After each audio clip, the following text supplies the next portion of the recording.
Ako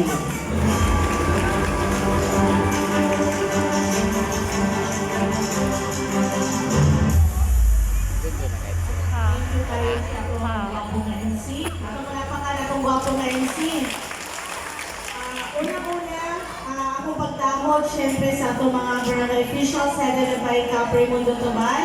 Ato palapakan ato mga barangay officials. O syempre sa ato ang mga SK officials headed by John Briggs, Longlong Panuchalman. Ato palapakan. Sa ato ang board of judges na mga patay no, mga artista ang nakita ko ng gabi una. Special mention lang na akong atong binibining na buntulan first, runner-up, Ma'am Joyce and Babilia, ako malapakan, na very wapang kaayong person. O syempre, napo din ang ako ang mauban sa servisyo ba sa gugma, nadalhin si SK, Dressel Recomonte, ang SKMF, President sa Nabunturan. O syempre, ikan pa yun sa lungsod sa Pantukan. Dati ang atong ulihan ng board member, Bebot Alangkos, at Pulinahan. O sa tanan-tanan, na nagkaroon, barangay yung Dawis, may gabi na matutanan. May gabi. Napapay baskoy na biling? Ha? Ani, napapay baskoy sa inyuang.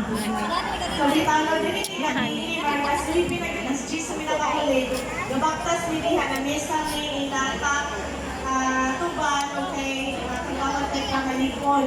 Wala naman nag-book, siyempre sa kadaghan kong tao, hindi sa barangay ni Dawis, no? So, ako lang yun ko, magpasalamat yun gabaw na sa mga brush na kami nagawad, no? So, kita na ako pasalamat sa tuman ko, patron mo is burden ni Asuncion, diba? Oo.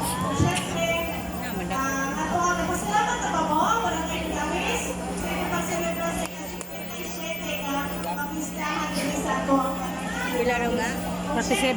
37. Congratulations sa ito mga SK officials. Dennis Ryan Long. Ayun, 67. Ha? 67. 67? Tapos, Angela Cultural, manikamot yung pagling makahatag o takong suporta sa inyong aktibidades karong gabiluna.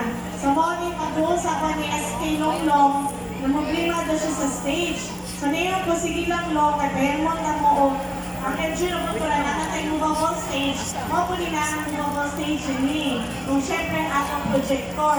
Yan nga po yun sa SK Longlong na ate naman ang tawag niya sa kuha, kaya kung ako niya yung parente, yung po siya sa kuha na, ate May, kulang man ang budget. So marami yun po, sige lang, mahatag ni Vice Mayor din o 10,000 pesos ang mga bilhin sa inyong mga activities kayo mag-uwan. So muna akong ganahan na aktibo kayo na ito ang mga kabatan-unan. Kaya di ba na mga kabatan-unan kamuman ang pag-asa sa atua? Isang pag-asa ng bayan, di ba? So kung pugihan, mas may spark po ni mga motabang yun sa inyong barangay, natin itong SKMF, no? Pugihan po tayo na natong SKMF Federation nato si SB Dressel Recomonte. So muna, always kami nagtatanaw sa mga kapatanunan, yun nga, pinibarangay ni Dawis.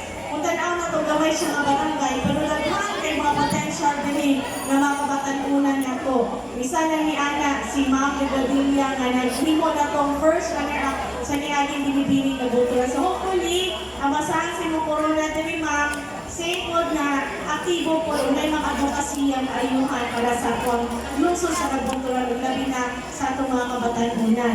Basta magpugi lang yun kami po, isip yung interest, o ba si Governor Dr. Gonzaga o si Congressman Lloyd Peter Gonzaga, Vice Mayor Rodel, SB President, o syempre si Board Member Bebot Alangkon, bigyan ka po yun na magsuroy-suroy sa ako ang mga kabarangayan din sa Labuturan, na pinakakita na mo ang mga katauhan din sa barangay ni Dawis, naghahin sa ako na pinabangay doon. So, mobility doon tayo, no? So, muna ka ito palapakan at ang mga taga-barangay ni Dawis sa pagkita yun na ito at akong suporta. So, yun na po as una, edukan na yun ako ng schedule karong gabi una, mo ato na po sa barangay mag-adi, kay na apo'y coronation night.